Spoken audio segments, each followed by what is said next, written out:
della pace, ma in un quadro ONU, Nazioni Unite. Serve però un percorso di pace avviato. Siamo lontani. C'è una mediazione dell'ONU in corso per mettere insieme le parti moderate che noi sosteniamo con forza, ha detto il ministro degli esteri. Abbiamo qua a 100 chilometri la Libia, che è qualcosa di inenarrabile, e certamente le parole del ministro Gentiloni sono appropriate. Facciamo un quadro nelle Nazioni Unite, apriamo il tavolo, la pacificazione, e la tagliano le gole. Mentre per Mafia Capitale le rivelazioni della cassiera, che sono sui giornali di oggi, e il presidente del Senato Grasso che dice: sciogliere il comune serve altro, il comune di Roma è assolutamente al di fuori di queste tematiche, soltanto alcuni sono coinvolti, per sciogliere un comune ci vuol ben altro, dice il presidente del Senato Piero Grasso. Ci sono tutti i presupposti per l'aggregazione mafiosa, dice ancora Grasso a margine di un incontro con alcuni studenti riferendosi alla maxi inchiesta di Roma. Ormai il fine di far profitto a ogni costo ha superato qualsiasi rito tradizionale di iniziazione della mafia, come la famosa punciuta. Per Pietro Grasso è certamente e ragionevolmente possibile che le segreterie di partito non sapessero dei fatti della maxi inchiesta romana, perché i collaboratori sono quelli che fanno il lavoro operativo. Tuttavia, osserva il presidente del Senato, non bisogna meravigliarsi. La mia esperienza con la mafia siciliana mi insegna che per determinate operazioni è necessario coinvolgere tutti gli interessi per gestire gli affari sulla base di omertà, fedeltà e complicità. Il presidente del Senato ha citato Salvo Lima, l'esponente democristiano ucciso dalla mafia, che era solito dire: non si cala la pasta se prima tutti i cucchiai non sono nella pentola. Quando tutti gli interessi sono collegati, conclude Grasso, nessuno denuncia gli altri. Anche questo è un intervento che non si può perdere nella giornata di oggi. Intanto, a proposito dell'inchiesta, un po' di notiziole tra quelle che abbiamo letto in questi giorni, e poi facciamo un piccolo punto sulla questione del Viminale, del Ministero dell'Interno, oltre che delle cooperative. Partiamo con questo ritratto che è comparso l'altro ieri, mercoledì, sul Fatto Quotidiano. Partiamo da destra, arriviamo a sinistra, tanto non cambia assolutamente nulla. A proposito, regia, se noi abbiamo un file con le conversazioni di Antonio Saladino con Franco Morelli. Poi citiamo il perché di questo recupero di memoria storica. Era un file che poi citiamo, lo cerchiamo, c'è sicuramente, e l'abbiamo sentito tanto tempo fa. Torna di attualità per molti versi. Intanto però, chi è questo Massimo Carminati, il ciecato, il pirata, il guercio e che dir si voglia? Nessuno si permetta di considerarlo soltanto come un personaggio del romanzo criminale, giusto appunto, che è diventato anche un film. Nel film e nel romanzo questo Carminati era definito il nero. In realtà è un businessman, fa affari con una delle maggiori cooperative rosse, la Coop 29 Giugno di Salvatore Buzzi, della quale peraltro il ministro Poletti, come presidente delle cooperative e come ministro, sa molto di più di quello che ha scritto nella letterina a Repubblica di oggi. In ogni caso, il signor Carminati, il pirata, il ciecato e il guercio, fa affari con una delle maggiori cooperative rosse nel settore dell'assistenza agli immigrati e ai nomadi, e si permette di minacciare: io sono il re di Roma. Così minaccia Riccardo Mancini, il braccio destro dell'ex sindaco Gianni Alemanno. Il signor Carminati voleva investire alle Bahamas e stava comprando casa nel quartiere più bello di Londra, Notting Hill. Carminati ha incontrato tutti, lo cercano imprenditori, politici, manager che hanno bisogno dei voti e dei soldi di delinquenti e picchiatori. Un costruttore, Cristiano Guarnera, finisce nelle sue braccia e viene intimidito dal boss. Non intimidito come accadeva un tempo, perché è lo stesso Guarnera che cerca Carminati. Guarnera voleva le autorizzazioni per trasformare un asilo storico di Monteverde in un palazzo di 7 piani con 90 appartamenti di fronte a Villa Pamphili. A chi si rivolge? A Carminati. E poiché il nero ottiene dal comune in pochi mesi quello che l'imprenditore Guarnera non aveva ottenuto in 2 anni, Guarnera poi si consegna al boss. Prima gli amici di Carminati entrano nel movimento terra, poi fanno entrare l'imprenditore Guarnera nel business dell'emergenza casa. Guarnera possiede centinaia di appartamenti a Selva Candida e subito gli arriva un'offerta per 14 locazioni, affitti, tramite il consorzio Enriquez del compagno Buzzi, del commensale del ministro Poletti. In un'intercettazione telefonica Alemanno parla con Buzzi dei voti per le europee. L'ex detenuto Buzzi, diventato capo di questa cooperativa da decine di milioni di euro di fatturato, la cooperativa rossa 29 giugno Enriquez, l'ex ministro ed ex sindaco Alemanno in un'intercettazione appunto parla con Buzzi dei voti per le europee. L'ex detenuto capo della cooperativa, il compagno Buzzi, che ha fatto carriera, dice alla moglie che contatterà qualche ex detenuto del sud per fare incetta di voti. Peraltro Alemanno al sud ci è di casa, come ricorda anche quell'intercettazione che vi dicevo prima, contenuta nella famosa indagine Why Not, dove a parlare era Antonio Saladino, il boss della Compagnia delle Opere di Comunione e Liberazione in Meridione, in Calabria, che insieme al capogruppo allora di Alleanza Nazionale in Consiglio regionale Franco Morelli parlavano appunto anche di Alemanno in termini molto molto familiari e confidenziali. Anche l'ex ministro Gasparri ha il suo feudo elettorale in Calabria, così come Alemanno ha interessi in quella regione e nel meridione. In questo caso è l'ex detenuto, ora compagno e capo della cooperativa rossa 29 giugno, Buzzi, che dice: benissimo, Alemanno ha bisogno di voti per le europee, contatteremo qualche ex detenuto in meridione.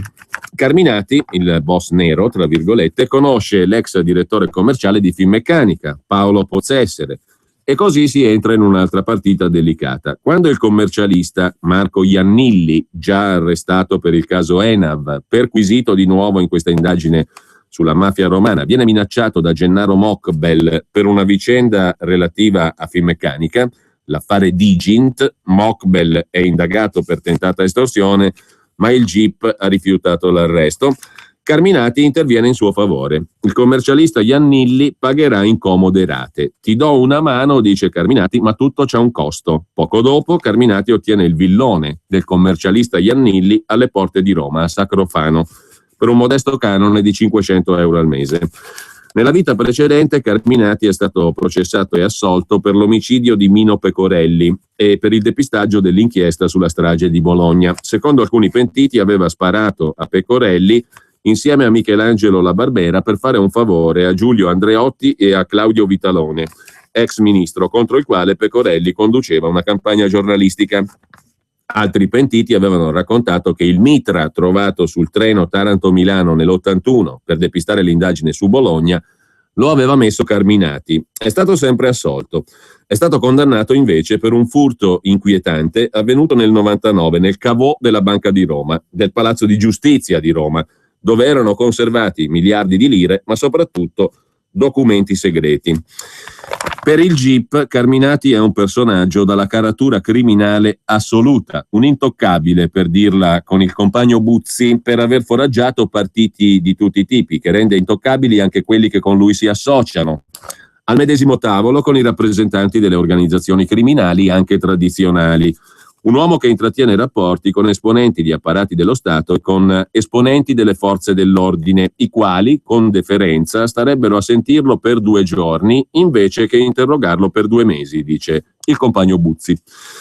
E tra l'altro c'è un'incredibile intercettazione eseguita il 4 ottobre dell'anno scorso, 2013, dai carabinieri del ROS nell'area di servizio di Corso Francia a Roma, che era un po' il quartier generale di Carminati. 2 poliziotti, che non sono stati identificati, scendono da un'Alfa 156 intestata alla questura di Roma e prima dicono a Carminati che è sotto indagine, poi cominciano a farsi raccontare cosa ci sia di vero nelle sue gesta criminali, descritte nei libri o in TV, su una sparatoria in particolare con un carabiniere a prima porta. Quando Carminati, criminale, spiega che la vittima dei suoi spari era un collega della polizia, i 2 vanno in estasi, come se fossero fan di Carminati. Io starei 2 giorni a sentirti, dice un poliziotto, e l'altro: queste cose mi affascinano. Il boss commenta: mi rode il culo che tutto questo sia trasformato in burletta. Quanto a Riccardo Mancini, il maialotto, così lo chiamano nelle intercettazioni, l'ex amministratore delegato della EUR SPA e dell'AMA, la società dei rifiuti, Mancini è un collaboratore stretto di Alemanno sindaco ed è soprattutto l'uomo chiave dell'ex sindaco Alemanno per la raccolta dei fondi, dei quattrini. Così Carminati Si rivolge al manager, chiamiamolo così, al maialotto Riccardo Mancini di Euro SPA, e tramite Carlo Pucci, anche lui arrestato ieri, fa sapere: c'ho litigato con Mancini, se no viene qua il re di Roma, tu sei un sottoposto, è il re di Roma che viene qua, entro dalla porta principale, io che gli combino, vede lui, che non mi rompesse il cazzo, a me chiudesse subito la pratica, già me rode il culo che il guadagno nostro è basso, ha detto che vuole lo sconto non esiste. Poi Brugia, parlando con il braccio destro Brugia, Carminati aggiunge che a Mancini, all'uomo di Alemanno, Grassottello gli ho menato. Così il signor Carminati arriva a picchiare un ex camerata perché non paga una cooperativa rossa. Questa è la curiosità della vicenda. Intanto, dopo la pubblicità, noi ascoltiamo anche l'intercettazione di Antonio Saladino, dove il nome di Alemanno di nuovo viene fatto in termini di estrema familiarità. Sono 11 minuti, 10 minuti mi sembra quell'intercettazione lì, quindi ce la sentiamo dopo la pausa pubblicitaria. Nel frattempo c'è da aprire un altro capitolo, che è il capitolo del Ministero dell'Interno, perché il Ministero dell'Interno era il luogo in cui si decideva sui centri di accoglienza, quante persone, quanti immigrati mandare e dove mandarli. Il business dei centri di accoglienza passava da lì, dal Ministero dell'Interno. L'altro giorno sul Sole 24 Ore, sempre mercoledì, Claudio Gatti ha riassunto tutta la questione alla luce del fatto che lo stesso giornalista Gatti aveva fatto un'inchiesta già a settembre su questa questione dei centri di accoglienza. Secondo l'inchiesta su Mafia Capitale, Carminati, Buzzi e l'uomo di Veltroni, Odevaine, erano a capo di una spartizione milionaria di fondi. Il grande salto avviene dopo il 2011, quando il giro d'affari cresce di 15 volte. E anche l'operazione Mare Nostrum è un'ottima occasione di profitti. L'associazione criminale si era coperta su ogni possibile nuovo candidato sindaco. Per tutti Mare Nostrum, scrive Claudio Gatti l'altro ieri sul Sole 24 Ore, per tutti Mare Nostrum è stata una tragedia. Per Massimo Carminati invece è stata un'opportunità, e non solo per lui, ma anche per la parte rossa della cricca. Quello dei barconi della Speranza è stato, insomma, un grande business, l'operazione Mare Nostrum. Socio occulto di Carminati, il compagno Salvatore Buzzi, presidente di un importante consorzio di cooperative legate alla Lega Coop. Tra l'altro, nelle carte dell'indagine, come vedremo, si fa esplicito riferimento al mondo emiliano-romagnolo, Poletti.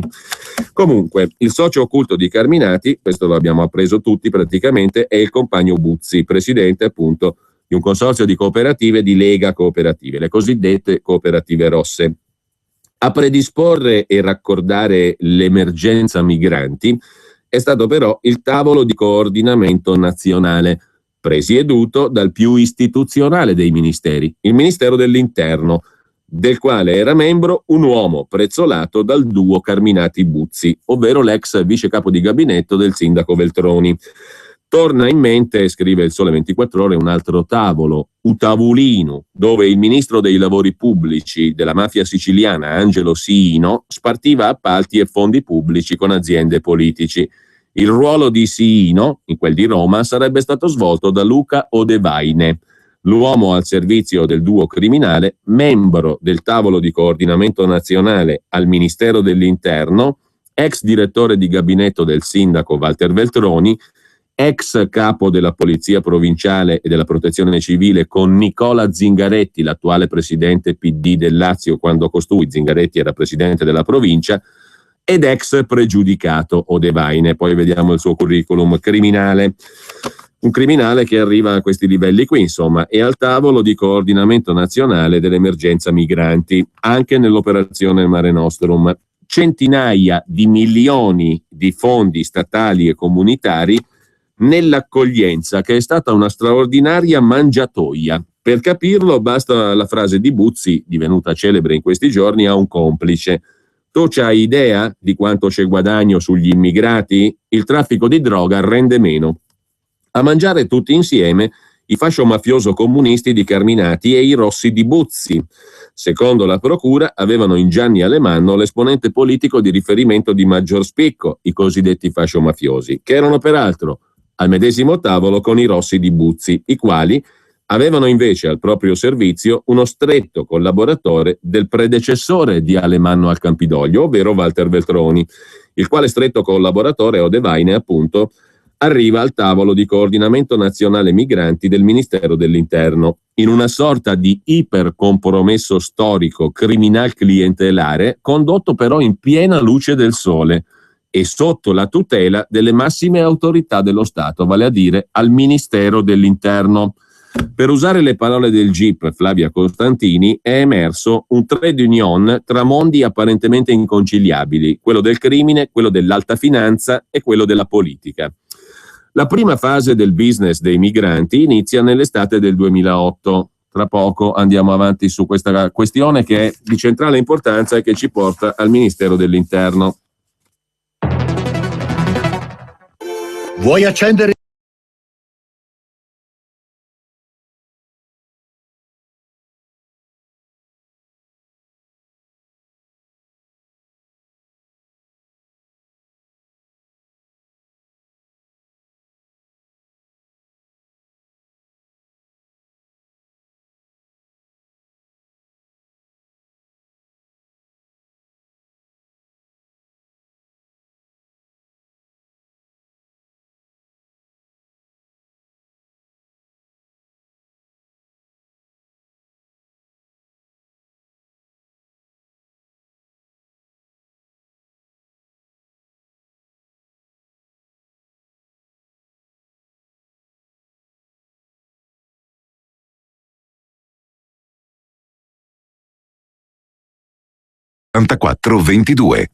Allora, la prima fase del business migranti inizia nell'estate del 2008, quando arriva la prima grande ondata di immigrati. Il 25 luglio di quell'anno, per fronteggiarla, il governo allora Berlusconi dichiara lo stato di emergenza, col che si attribuiscono ai prefetti poteri di deroga.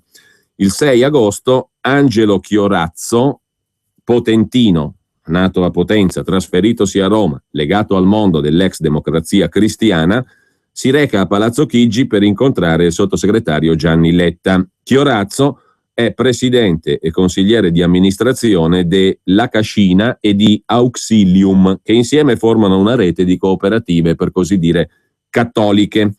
Chiorazzo pensa di avere le carte in regola, perché la Auxilium già gestisce il centro di accoglienza richiedenti asilo, il CARA, di Bari e quello di Ponte Galeria, a Roma.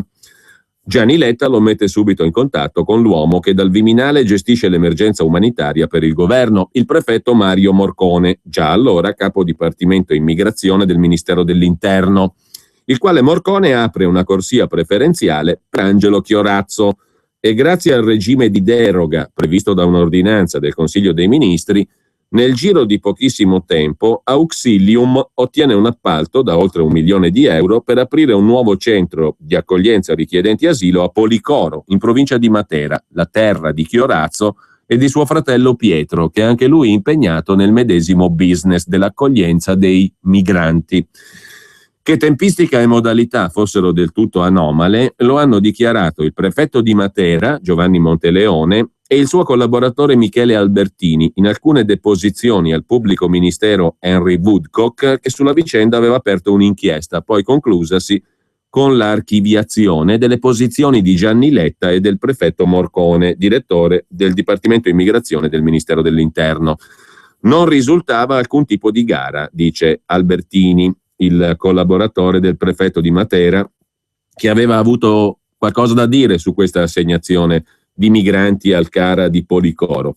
Non risultava alcun tipo di gara e il Ministero, la direzione centrale, vale a dire l'alto dirigente, il prefetto Morcone, ci diceva anche il prezzo che avremmo dovuto pagare. In 3 mesi abbiamo quantificato in circa 1.200.000 euro, per cui capite bene che non stiamo parlando di noccioline. Quindi sollevai questo problema. Io non sottoscrivo nessuna convenzione fino a quando voi per iscritto non ci dite che lo schema è quello, che la ditta è quella, che il prezzo è quello. Perché almeno che risulti che io sto sottoscrivendo 49 euro per migrante perché me lo state dicendo voi, non perché io ho valutato se 49 euro per migrante è un prezzo congruo o no. Altrimenti, sinceramente, con tutte le deroghe della norma, io non avrei sottoscritto nulla, dice dalla prefettura di Matera Michele Albertini, collaboratore del prefetto Giovanni Monteleone, il quale peraltro, lo stesso prefetto di Matera, manifesta Notevoli perplessità. Un giovedì, racconta il prefetto Monteleone, mi ha chiamato il prefetto Morcone dal Dipartimento Immigrazione del Ministero dell'Interno e mi ha detto: abbiamo individuato nella città di Policoro una struttura ricettiva dove sabato arriveranno 200 extracomunitari. C'è un'emergenza nazionale. Sono rimasto molto sorpreso, racconta Monteleone nella sua testimonianza al PM Woodcock.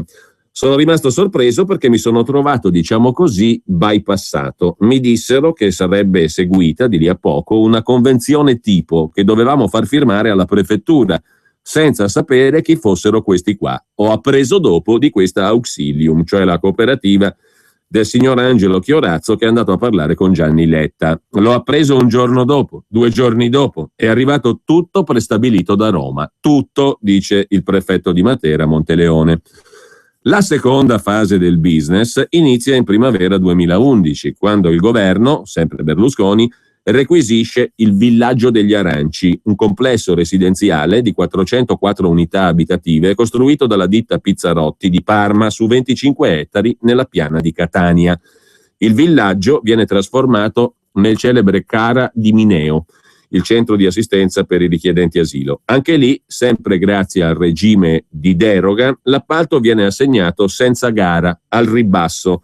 A prenderlo è un raggruppamento che, oltre alla stessa ditta costruttrice Pizzarotti, include anche la Lega Cooperative, le cooperative rosse, la Cascina di Chiorazzo, che abbiamo citato prima, e il consorzio Calatino Terra di Solidarietà, che è un ente creato dai comuni locali e popolato da persone molto strettamente legate all'attuale ministro dell'Interno Angelino Alfano. A occupare la poltrona di presidente del consorzio Calatino Terra di Solidarietà è infatti Giuseppe Castiglione, prima presidente della provincia di Catania, poi deputato PDL e ora sottosegretario all'agricoltura nel governo Renzi, in quota Nuovo Centrodestra. È da sempre legato il signor Castiglione al ministro dell'Interno Alfano ed è uno appunto dei soggetti che gestiscono poi l'accoglienza. È un uomo del centrodestra. Dopo di lui, dopo Castiglione, il consorzio Calatino Terra di Solidarietà verrà guidato da Anna Alois, neoeletta sindaco di Mineo, anche lei del nuovo centrodestra di Alfano. Esperto consulente del presidente del consorzio Luca Odevaine, l'ex vicecapo di gabinetto di Veltroni. Nell'estate 2012, indagando sul nero Carminati, i carabinieri del ROS si accorgono del suo coinvolgimento nella gestione di un campo nomadi alla periferia di Roma e scoprono il suo legame col rosso Salvatore Buzzi, pregiudicato, divenuto presidente di un consorzio di cooperative sociali legate a Lega Coop.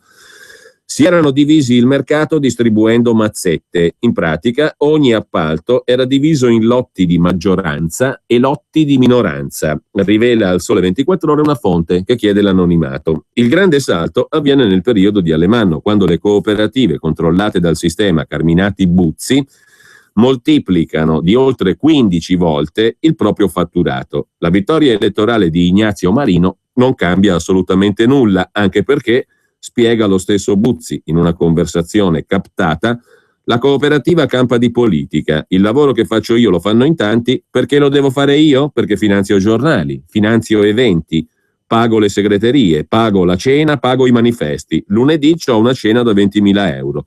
C'ho 4 cavalli che corrono col PD, con la PDL ce ne ho 3, con Marchini, il candidato famiglia di costruttori Alfio Marchini, ce n'è uno, c'è Luca Odevaine, c'ho rapporti con lui e quindi va bene lo stesso. Lo sai a Luca quanto gli do? 5.000 euro al mese, all'ex capo di gabinetto di Veltroni. Ogni mese un altro che mi tiene in rapporti col presidente della regione Zingaretti, 2.500 al mese. Un altro che mi tiene i rapporti al comune 1.500, un altro a 7,50, un assessore 10.000 euro al mese ogni mese. Per le elezioni siamo messi bene, siamo coperti. Una volta arrivati a Odevaine, gli investigatori raggiungono il cuore istituzionale dell'emergenza migranti, in quanto responsabile della protezione civile della provincia di Roma con Zingaretti, Odevaine entra infatti a far parte del tavolo di coordinamento nazionale istituito dal Ministero dell'Interno per fronteggiare la crisi migratoria. Una circolare del Ministero dell'Interno 13 dicembre 2012 spiega che uno dei compiti del tavolo è quello di provvedere all'elaborazione di un'ipotesi di ripartizione dei compiti. A coordinare la ripartizione delle mazzette, secondo la procura, sarebbe stato invece Odevaine. Nell'ordinanza del GIP si legge infatti che costui ha fatto in modo di orientare le scelte del tavolo di coordinamento nazionale con la finalità di creare le condizioni per l'assegnazione dei flussi di immigrati alle strutture gestite dai soggetti economici riconducibili a Buzzi, il Rosso. I politici, insomma, avevano anche un benefit collaterale. Il ricorso alle cooperative per gli appalti ha infatti favorito la costituzione e il controllo di preziosissimi bacini di voti. Quanto ai profili biografici sommari dei protagonisti, di alcuni di loro, questo Odevaine, che in pratica è stato il stretto collaboratore di Veltroni, era stato condannato per possesso di stupefacenti e per emissione di assegni a vuoto. È diventato braccio destro del sindaco di Roma, Veltroni. Dopodiché è rientrato l'altro giorno nelle patrie galere. Diplomatosi al liceo classico al Mameli, ai Parioli nel 77, 21enne Odevaine emigra in India. Dopo 5 anni nel sud dell'Asia, nell'82 torna a Roma. Nell'89 viene arrestato e l'anno dopo condannato a 2 anni e 9 mesi per violazione della disciplina sugli stupefacenti. Poi arriva l'indulto. Nel 91 viene nuovamente condannato, stavolta per emissione di assegni a vuoto, reato poi depenalizzato con cancellazione della condanna. Dopo aver cambiato cognome in Odevaine, diventa prima vice capo e poi direttore di gabinetto del sindaco di Roma Walter Veltroni. Si occupa principalmente di protezione civile ed emergenza sociale, perché è normalissimo, no? Uno con un background così diventa improvvisamente vice capo e poi direttore di gabinetto del sindaco di Roma, in quel caso Veltroni. Nel settembre 2008 Odevaine è nominato direttore del Dipartimento Protezione Civile e Polizia Provinciale di Roma da Nicola Zingaretti, quando costui era presidente della provincia. Ora è presidente, sempre PD, della regione. Da novembre Odevaine è presidente della Fondazione Integra Azione, un ente nato nel dicembre 2010 con lo scopo di promuovere diritti e dignità dei migranti. La Fondazione Integra Azione promuove una dimensione etica nelle azioni assistenziali, si legge sul suo sito. Per Odevaine le mazzette dunque non erano in contraddizione con quella dimensione etica. Poi c'è naturalmente anche un altro personaggio, Salvatore Buzzi. La cooperativa sociale 29 giugno viene fondata nel 1985 da un gruppo di detenuti ed ex detenuti di Rebibbia che viene creato mirando non al profitto ma alla costruzione di reti di relazioni sociali, si legge nello statuto della cooperativa. Principale ispiratore e coordinatore Salvatore Buzzi, che è uscito da Rebibbia dopo aver scontato una condanna a 24 anni per omicidio di una prostituta. Negli ultimi 3 decenni, sotto la sua guida, con la benedizione della Lega delle Cooperative, la cooperativa 29 giugno registra una crescita straordinaria. Passa da 637.000 euro di fatturato del 94 a oltre 50 milioni di euro nel 2013. È il famoso bilancio al quale è stato presente per l'approvazione l'attuale ministro Poletti. Chissà perché ha scelto proprio quella lì per andare ad approvare il bilancio di cooperativa. Il 2013 è stato l'anno con i migliori risultati economici e occupazionali della nostra storia, annuncia orgoglioso il compagno Buzzi nella sua relazione annuale ai soci del 29 maggio scorso. Ricostruendo in breve la mission, lo scopo della sua cooperativa, il compagno Buzzi ha parlato di via alla risocializzazione e di progetto comunitario, inteso a entrare nella gestione dei servizi di accoglienza in favore delle persone deboli. Dopodiché ha spiegato la sua visione politica. Essere di sinistra, ha spiegato Buzzi ai soci, ai cooperatori, non equivale ad avere piccole dimensioni, ma tentare di redistribuire la ricchezza equamente, e ha annunciato di voler mettere la finanza al servizio della sua cooperativa. Con Lega Coop e Coop Fond stiamo studiando la possibilità di emettere mini bond, cioè delle obbligazioni. Difficile però che riesca adesso a realizzare il suo piano dal carcere di Regina Coeli, dove è finito in manette assieme al socio della sponda politica opposta, Carminati, il Nero, con il quale è accusato di aver gestito le attività nel settore accoglienza profughi e rifugiati, ma anche in quelli della raccolta e smaltimento rifiuti e della manutenzione del verde. occupandosi della gestione della contabilità occulta e dei pagamenti ai pubblici ufficiali corrotti. Curiosità, dall'ordinanza del GIP emerge che l'uomo di sinistra, Buzzi, aveva messo insieme 50 uomini per formare una claque elettorale nel corso della campagna elettorale per Alemanno, cioè il massimo referente politico del gruppo cosiddetto fascio criminale di destra di Carminati. Prima il business, poi l'ideologia.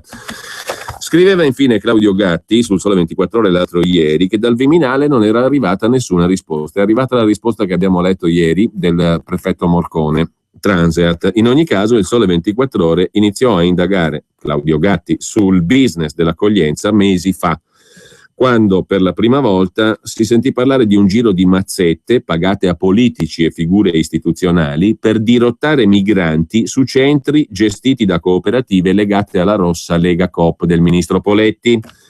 Dopo aver appurato che la voce era fondata, racconta il giornalista Claudio Gatti, abbiamo contattato il Ministero dell'Interno chiedendo l'elenco dei contratti di appalto assegnati e le copie dei rapporti di valutazione finale che il Ministero dell'Interno aveva inviato ogni anno a Bruxelles per certificare attività e modalità di spesa dei fondi comunitari ottenuti per far fronte all'emergenza migranti. Parliamo di oltre 214 milioni di euro di fondi comunitari. Poi ci sono naturalmente quelli messi dallo Stato italiano. La prima richiesta formale è stata inviata per posta dal giornalista del Sole 24 Ore Claudio Gatti all'ufficio per posta elettronica, per email, all'ufficio stampa del Viminale, 24 settembre scorso. Dopo una settimana, racconta Gatti, mi arriva una telefonata di Edoardo Dalascio, collaboratore del prefetto Morcone, il direttore del Dipartimento Immigrazione del Ministero dell'Interno, il quale suggeriva un incontro col prefetto Morcone per orientare al meglio il lavoro di raccolta dati. Il giornalista del 24 Ore Gatti spiega che un incontro sarebbe stato più gradito dopo e non prima dell'invio dei dati. Da allora, inizio ottobre, il Ministero dell'Interno mi ha bombardato di dati non richiesti, ma nonostante 39 email di sollecito, né il prefetto Morcone né la portavoce del ministro Alfano hanno provveduto a farci avere risposte, scrive Claudio Gatti. Le copie dei rapporti di valutazione finale le abbiamo comunque ottenute da Bruxelles. Nell'ultimo rapporto redatto, quello relativo al 2011, si parla di miglioramento della capacità di interagire con i richiedenti titolari di protezione internazionale e di orientare questi ultimi verso i diversi servizi di accoglienza, integrazione e cura offerti dal territorio. Le forme di orientamento però non sono specificate. Dall'indagine dei ROS risulta che la più efficiente delle forme di orientamento dei migranti prevedeva l'uso di mazzette e che a beneficiare dei fondi europei sono stati enti e cooperative accusate di aver operato grazie al sistema criminale Carminati-Buzzi. Quanto alla famosa telefonata, anche quell'inchiesta finì in nulla, no? Il file che adesso ascoltiamo dura 11 minuti, ma vale la pena di riascoltarlo, perché a parlare sono Antonio Saladino, inquisito e poi naturalmente finito tutto in niente nell'inchiesta Why Not, della quale ci occupammo a lungo con questa trasmissione, e abbiamo anche faldoni di roba intercettata presso diverse procure in Italia per aver fatto queste trasmissioni. Meglio così, è tutta documentazione. E a parlare, dicevo, è Antonio Saladino, il boss della compagnia, il boss nel senso neutro del termine, cioè il capo della Compagnia delle Opere di Calabria e non solo, con vastissimi contatti in tutto il mondo che conta romano, milanese, lombardo e via dicendo, per conto del braccio imprenditoriale di Comunione e Liberazione, la Compagnia delle Opere appunto, e Franco Morelli, che all'epoca era il capogruppo di Alleanza Nazionale nella regione Calabria. Riascoltiamocela, quella vecchia intercettazione. Conversazione telefonica in entrata dall'utenza intestata al Consiglio regionale della Calabria tra Antonio Saladino e il consigliere regionale di Alleanza Nazionale Franco Morelli, 14 marzo 2006.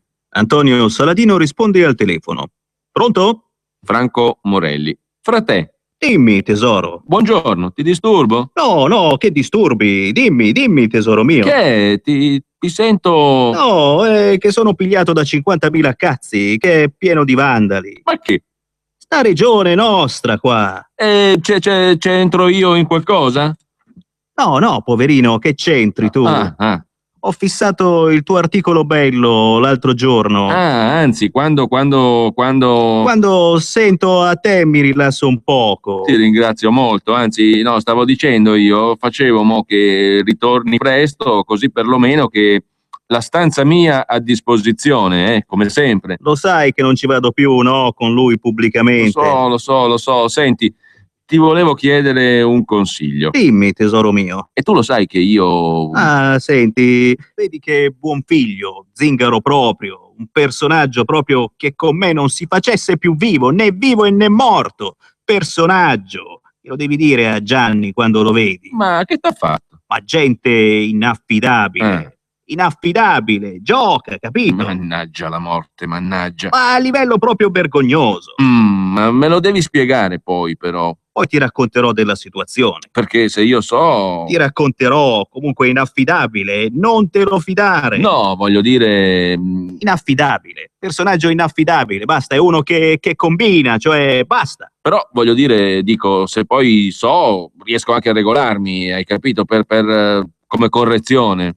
Ad un candidato gli ho presentato a Pirillo, no? Tu gliel'hai presentato? Sì, tu gliel'hai presentato. Gli ho presentato Pirillo, ho creato un certo tipo di rapporto. Oggi lui traffica con Pirillo, cose mai che mi avesse chiamato per dirmi una cosa, e poi altre cose anche più gravi. Poi te le racconterò più serie. Ma anche Sarra è rimasto abbastanza scandalizzato di certe cose che non è un giglio di campo. Sarra, quindi che resta scandalizzato lui. Per rimanere scandalizzato lui ce ne vuole. Che vuoi? È rimasto male pure lui. Ho capito tutto. No, ma poi mi hanno chiesto una cosa che io gli ho fatto. Hanno fatto intervenire a Vignali e a Giancarlino. Mi ha chiamato il ministro, l'ho incontrato qua, ti ricordi? Certo, anch'io sono stato là. Mi hanno fatto trovare una situazione comprata e venduta. Mi hanno fatto trovare lì quelli di San Giovanni in Fiore. A te?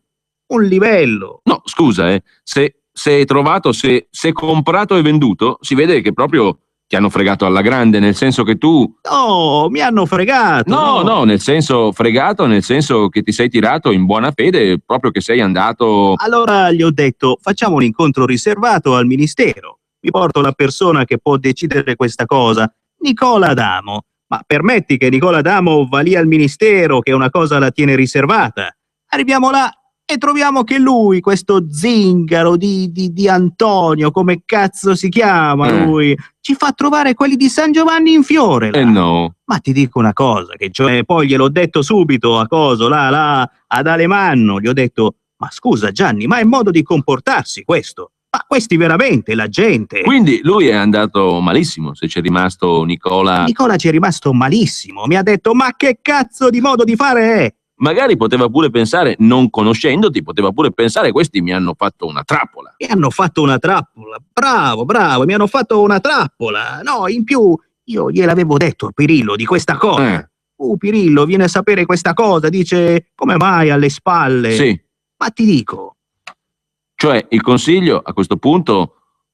Questa cosa la pagherà Gianni, la pagherà cara Gianni, perché io adesso ai miei gli dico... Di Gianni Alemanno non vi dovete fidare, perché vi rompo il culo, perché poi io sai, sono buono e caro, no? Ma quando lo sai quanto me ne fotto di quello che è il presidente onorario della Compagnia delle Opere, lo sai, no? Che poi io non ho paura di nessuno nella mia realtà. No, quello che dici tu, Tony, quello che sai che è, che tu sei una persona, Tony, tu lo sai che il bene che c'è fra me e te? No, ma che c'entra? No, voglio dire, quindi no, dico, il bene che c'è fra me e te è un bene indipendente da tutto. Sì, bravo, la cosa più importante. Per cui il problema è io che ti conosco, no? Quante volte tu ed io abbiamo avuto momenti anche, diciamo, del confronto forte, però... Sì. Sempre chiaro. Però Ma nel senso che se per esempio io ti dico, Tony, ho bisogno di venire da te e ti porto a Nicola Adamo, no?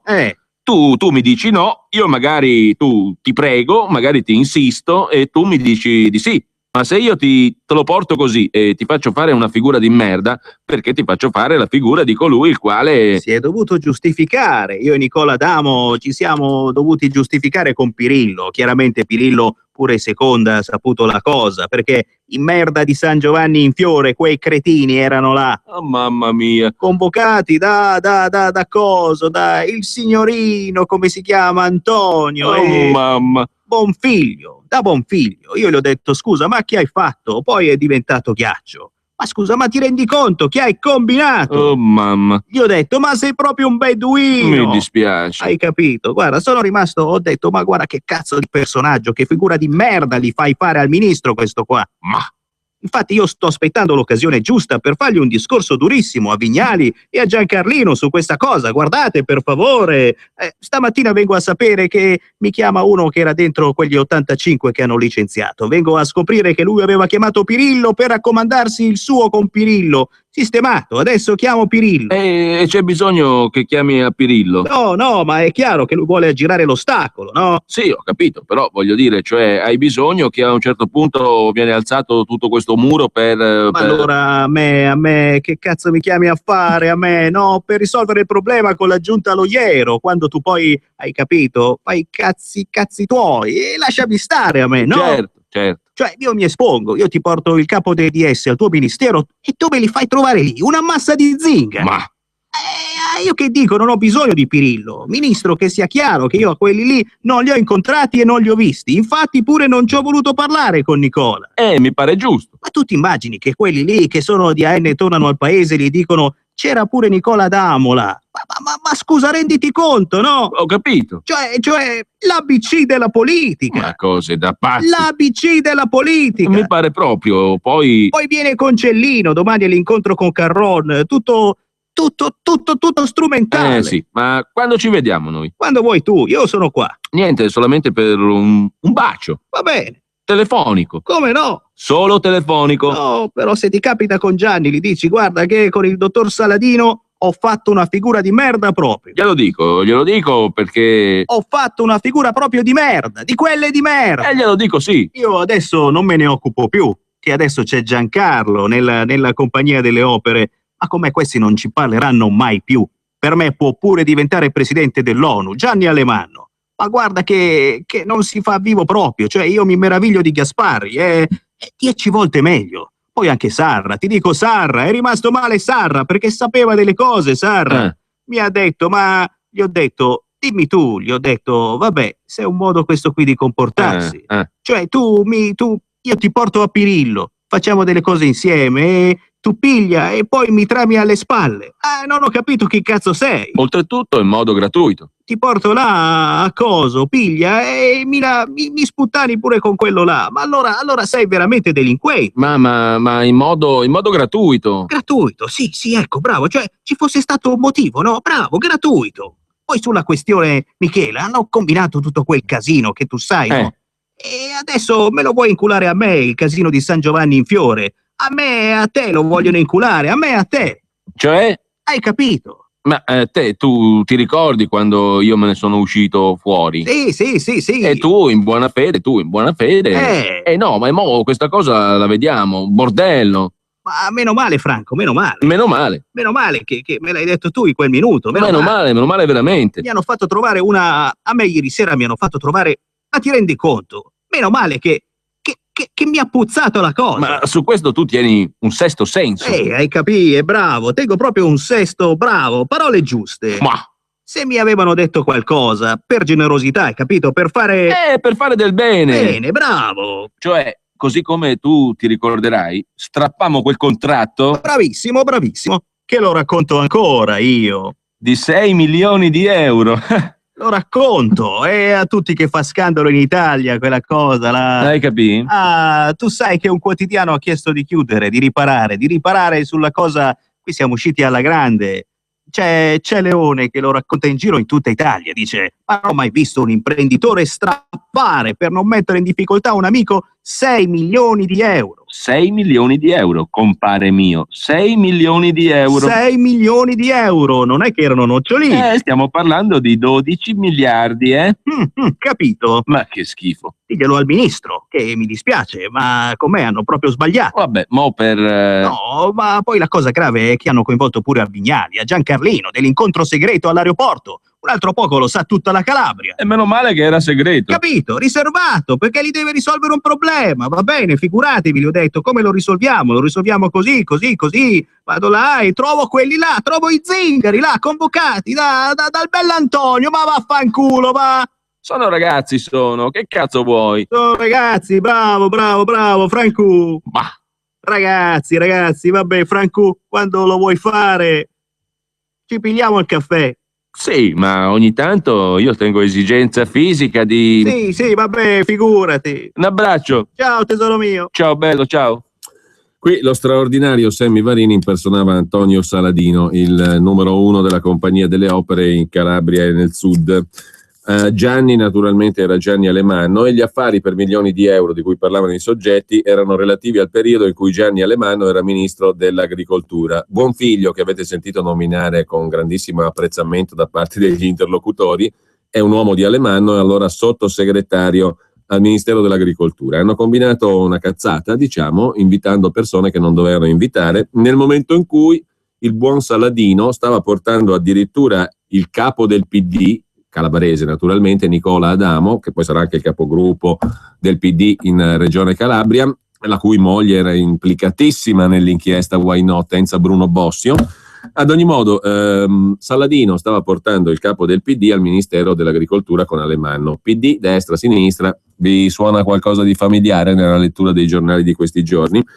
Con il coinvolgimento e con il contatto diretto con i vertici di Comunione, Liberazione e Compagnia delle Opere. Carron, il sacerdote spagnolo a capo di CL, Giancarlino e Cesana, che attualmente è a capo del Policlinico, fondazione che ha un patrimonio di 1 miliardo di euro a Milano, Gasparri, che viene nominato perché anche lui ha il suo bacino di interesse elettorale in Calabria, esattamente come Alemanno, Vignali, Raffaello Vignali, presidente Compagnia delle Opere, poi deputato del PDL. Pirillo, giunta ad Oiero, è assessore regionale alla Calabria ed era una giunta di centrosinistra, ma non c'era problema di centrosinistra e centrodestra. Infatti questa intercettazione a suo tempo, quando la mandammo in onda, la chiamammo, lo dice lo stesso Saladino nel corso della chiacchierata che avete sentito, l'ABC della politica.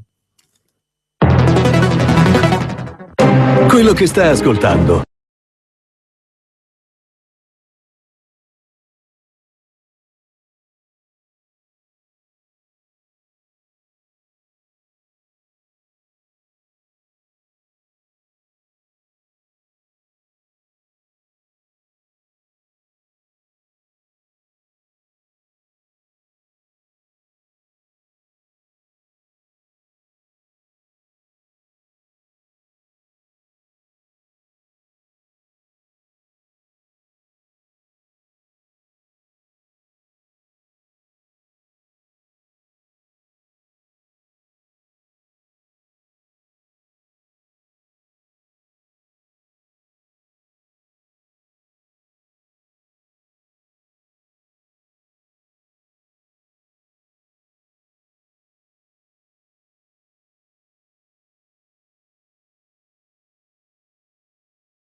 22.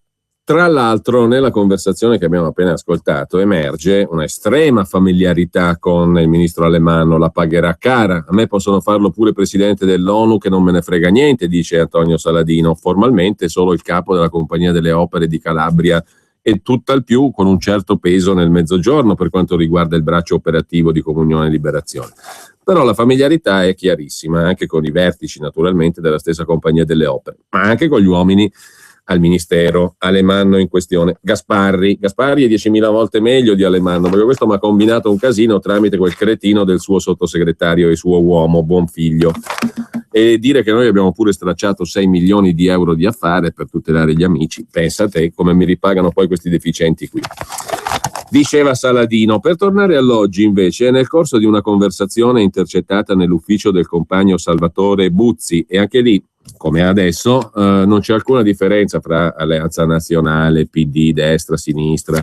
Nicola Adamo del PD se ne va tranquillamente su opzione di Saladino al ministero di Alemanno. Perché? Perché quello che conta sono i piccioli, gli affari, come in un'altra intercettazione celeberrima che abbiamo ascoltato più volte, quella fra Domenico Crea e il suo sottoposto. C'è un file Crea con il suo sottoposto, il suo portaborse, si parla di miliardi di euro in gestione in Calabria. Ad ogni modo, quello che conta sono appunto i quattrini.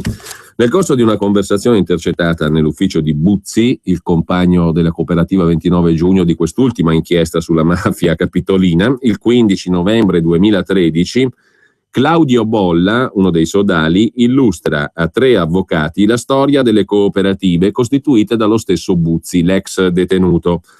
Il riassunto dei pubblici ministeri è il seguente. Negli anni 99-2000 la cooperativa 29 giugno, quella del compagno Buzzi, entrava in contatto con la Lega delle Cooperative dell'area Emiliano-Romagnola, con la quale iniziò a collaborare nell'ambito delle pulizie industriali. Ciò faceva compiere un primo salto di qualità alla cooperativa stessa, quella di Buzzi, la quale decideva di interessarsi anche di raccolta rifiuti e manutenzione del verde. Bolla spiegava poi che nel tempo la cooperativa 29 giugno era cresciuta sempre di più, tanto che nel 2010 venne deciso di costituire anche la cooperativa 29 giugno Servizi nel settore delle pulizie. A tal proposito Bolla precisava: però nasce e c'ha uno scatto di qualità nel momento in cui ci viene affidata l'emergenza Nord Africa, che riusciamo anche con l'apporto della Lega Coop a contendere al gruppo della cooperativa cattolica, l'Arciconfraternita. Il rapporto con loro, soprattutto dal punto di vista, diciamo, delle attività, continua Bolla, uno dei sodali del gruppo Carminati Buzzi, il rapporto con loro è di 5-1. Nel campo dell'accoglienza richiedenti asilo e nel campo dell'accoglienza minori, perché abbiamo anche quel settore, però già essere entrati, contemporaneamente riusciamo con Eriches, la cooperativa del compagno Buzzi, anche nel campo dell'emergenza alloggiativa. E poi precisava: questo rapporto di 5-1 però ci ha consentito di far sì che il consorzio Eriches, diciamo da consorzio poco significativo, che a stento raggiungeva il 1 milione di euro fino al 2010, abbia avuto un fatturato significativo, intorno ai 16 milioni di euro. Il 22 gennaio 2013 Salvatore Buzzi parla nel suo studio con Carlo Guarani, referente dell'organizzazione per i rapporti con la pubblica amministrazione. L'associazione a delinquere è preoccupata di un'eventuale vittoria del centro-sinistra alle amministrative, ma i rapporti con alcuni esponenti del PD non sembrano affatto cattivi, anzi, in particolare con l'ex capogruppo del PD in Consiglio Comunale, ora deputato, Umberto Marroni, candidato alle primarie sconfitto da Ignazio Marino, con Mario Ciarla, attuale presidente della Commissione Agricoltura della Regione Lazio, e con lo stesso governatore laziale Nicola Zingaretti. E c'è un'intercettazione a questo proposito di Buzzi che dice appunto è vero, se vince il centro-sinistra siamo rovinati, solo se vince Marroni andiamo bene, ma poi si capisce invece che i rapporti con il PD, attraverso in particolare il deputato Marroni, il presidente della Commissione Agricoltura della Regione Ciarla e lo stesso Zingaretti, sono più che tranquillizzanti, anche se dovesse vincere Ignazio Marino. Particolare rilievo assume la figura del consigliere regionale del PD Eugenio Patanè, intercettazione del 16 maggio 2014, a parlare il compagno Buzzi, presidente della cooperativa 29 giugno. Se lui riesce, se Massimo riesce a pigliare quello della destra, noi pigliamo, sta a loro trovasse con la destra. Patanè voleva 120.000 euro a lordo. Allora gli ho detto: scusa, ma de quale? Chiede l'interlocutore. Di che cosa parli? Del multimateriale, risponde Guarani. Quanto agli altri agganci col PD, nelle conversazioni del sodalizio si accenna a un non meglio precisato Leonori in riferimento al Partito Democratico. In realtà potrebbe trattarsi di Marta Leonori, che è deputata attualmente, che è stata chiamata, che era deputata, chiedo scusa, che è stata chiamata da Ignazio Marino nella giunta del Comune di Roma per liberare un posto in Parlamento all'inquisito Marco Di Stefano. Marco Di Stefano è quel deputato che ha organizzato anche un tavolo alla Leopolda, l'ultima di Renzi, a Firenze, e che è stato sentito come testimone per una tangente da 2 milioni di euro e per la scomparsa di Guagnelli, il suo collaboratore più stretto, che è un'altra vicenda di cui ci sono occupate le cronache in queste ultime settimane. Ebbene, Leonori, che viene citata dagli inquisiti dell'inchiesta sulla mafia capitolina, potrebbe essere appunto Marta Leonori. Era deputata, è stata chiamata da Ignazio Marino nella giunta al Comune di Roma per liberare un posto in Parlamento all'inquisito Marco Di Stefano. Proseguendo nell'analisi degli appalti sui quali focalizzare l'impegno delle proprie risorse, Guarani palesava anche la necessità di trovare sostegno politico. Dobbiamo scegliere la strada politica, dice Guarani. La strada politica sono due, o dentro il PD, che sarebbe questa delle Leonori. In merito a una non meglio precisata gara da 60 milioni, poi, il boss Carminati ricordava ai presenti che Regione Lazio potevano contare anche sull'appoggio di Luca Gramazio, PDL. Nell'ottobre 2013 il sodalizio criminale tenta di accreditarsi ulteriormente con il Partito Democratico, sostenendo i principali candidati alla segreteria, il senatore Lionello Cosentino, che poi vincerà, e Tommaso Giuntella. Nelle intercettazioni compare pure il nome di Daniele Pulcini, l'imprenditore dal quale l'attuale deputato del PD, Marco Di Stefano, già assessore della giunta Marrazzo, quello di cui parlavamo prima, l'amico scomparso, la tangente da 2 milioni di euro, affittò due immobili a 7 milioni di euro per Lazio Service, società della Regione Lazio. Delle carte, diciamo, di quest'ultima inchiesta, dell'inchiesta sulla mafia capitolina, compare anche Daniele Pulcini, l'imprenditore appunto dal quale l'onorevole Di Stefano affittò 2 immobili a 7 milioni di euro per Lazio Service, società della Regione Lazio. Il 28 ottobre 2013 il compagno Buzzi tentava di effettuare delle chiamate e, non riuscendo a mettersi in contatto, esclamava: non risponde Daniele Pulcini, l'imprenditore. Alla domanda di Carminati: come siete messi per le primarie? Buzzi rispondeva: stiamo a sostenere tutti e due. Avevamo dato 140 voti a Giuntella e 80 a Cosentino, sono le primarie del PD a Roma. Cosentino è proprio amico nostro, dice a un certo punto Buzzi. In una conversazione del 14 novembre 2012 tra gli indagati si fa poi riferimento anche a una telefonata di Gianni Alemanno all'ex ministro dell'Interno, il prefetto Anna Maria Cancellieri, per ottenere risorse pubbliche per Roma. Quadra da Alemanno, ha chiamato la Cancellieri. Domani si sente Salvi con questo del ministero. Intanto vediamo un attimo di riuscire a far partire anche tramite una sola lettera che serve a Salvi per sbloccare gli impegni. Gramazio precisava che la lettera da parte del ministero ad Alemanno sarebbe stata sufficiente per sbloccare i fondi. Il 9 aprile 2014 poi Buzzi chiama Carlo Guarani dicendogli che sarebbe andato da lui da Coratti, presidente del Consiglio Comunale di Roma, e poi gli chiede di andare da Bettini, Goffredo Bettini, deus ex machina di Ignazio Marino. Infine, in un'intercettazione del novembre 2012, Fabrizio Testa afferma, uno degli inquisiti: perfetto, importantissimo. D'Ausilio, verosimilmente Francesco D'Ausilio, capogruppo del PD, chiama Giovanni Quarzo, consigliere di Roma Capitale, presidente della Commissione Trasparenza, e gli dice: sul verde Roma stanno i soldi. Dice: voi chi ci avete? Allora ha detto: io c'ho Buzzi della 29 giugno, è il mio referente per tutto il verde di Roma. Questo per ritornare al presente, alle questioni dell'oggi dell'indagine sulla mafia capitolina.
Due telefonate che poi diranno senz'altro che pezzo è questo, lo conoscono tutti naturalmente, bisogna conoscerlo perché i tempi sono nuovi, si fanno nuove scoperte, si va in nuovi luoghi, bisogna conoscere anche un pezzo così. Pronto?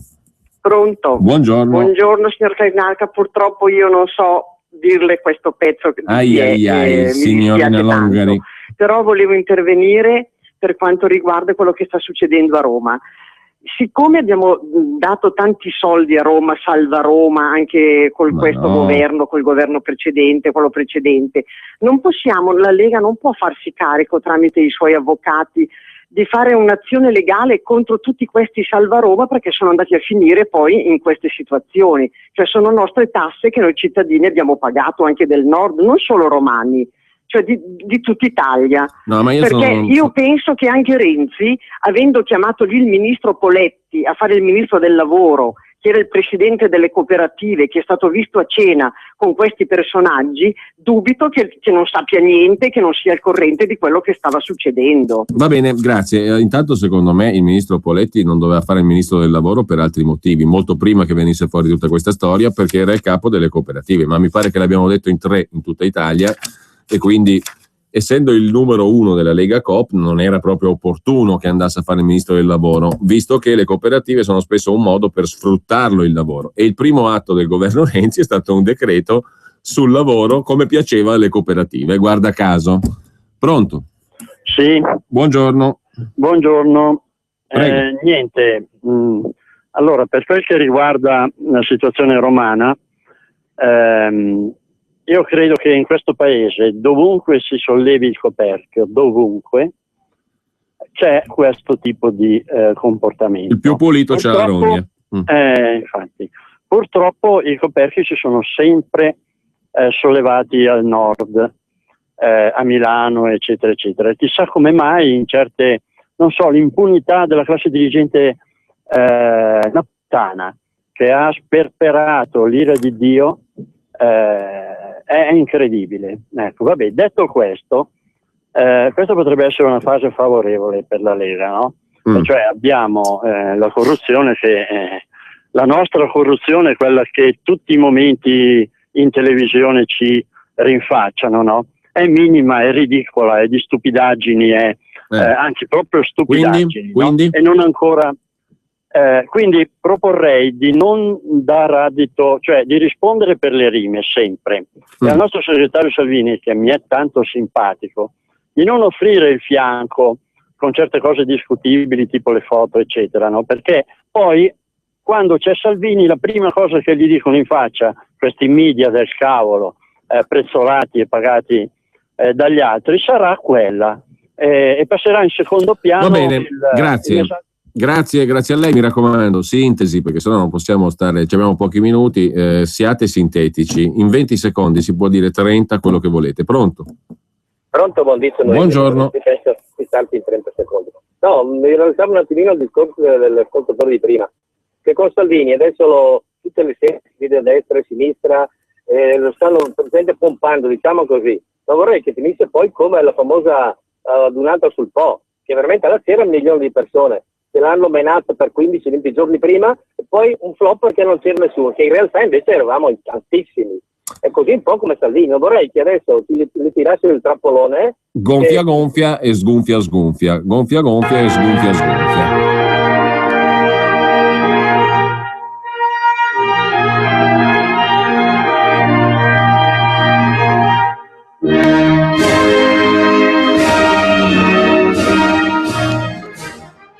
Un'altra telefonata 02 66 20 35 29. Buongiorno Cainarca. Buongiorno. Adesso capisco come mai la Cancellieri non ha fatto un tubo per recuperare i 98 miliardi. Vuoi vedere che anche il corallo è ben nascosto a Roma da questa cupola. Grazie, arrivederci. Il corallo si pesca dal mare, la Cancellieri non ha fatto invece tantissimo, perché è stata l'unica persona che ha promesso, si è data da fare, purtroppo in un ambiente governativo ostile, perché lei voleva fare in tutte le maniere, ma non è stata agevolata dai suoi colleghi di governo. Ci stiamo impegnando su questo tema. Il ministro ha anche ipotizzato l'eventualità di riuscire a incassare i 98 miliardi di euro contestati alle 10 concessionarie delle macchinette dalla Procura della Corte dei Conti. Perché se li troviamo questi soldi facciamo a metà per la sicurezza e metà per la ricerca.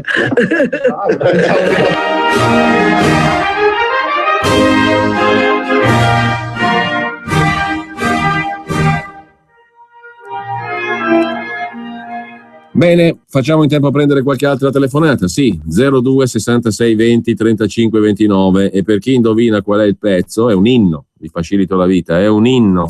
È più bello secondo me di quello di Mameli, però è un inno e bisogna conoscerlo, perché adesso si apre una fase nuova, bisogna esplorare territori nuovi, vi facilito ulteriormente. Bisogna conoscere nuove realtà geografiche e quest'inno va conosciuto. Pronto? Buongiorno Matteo Novara, ciao Giulio. Buongiorno, ciao. Io l'ho avuto l'inno babonico. Bravo, l'inno nazionale del Regno delle Due Sicilie. Complimenti. No, volevo dire una cosa. Domenica c'è l'ultimo numero della Padania che riproduceva la prima pagina della Padania dell'8 gennaio 97.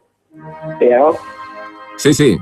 Sì, io avevo 11 anni all'epoca e c'era uno stato da abbandonare prima di Pinetto, che era uno che chiedeva l'elemosina. Ecco, quella pagina è molto più attuale oggi rispetto adesso. Ciao. Ti ringrazio, buona giornata.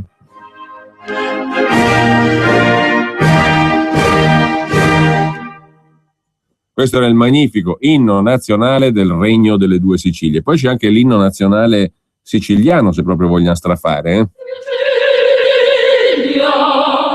Per la Sicilia intrepido io pugnerò da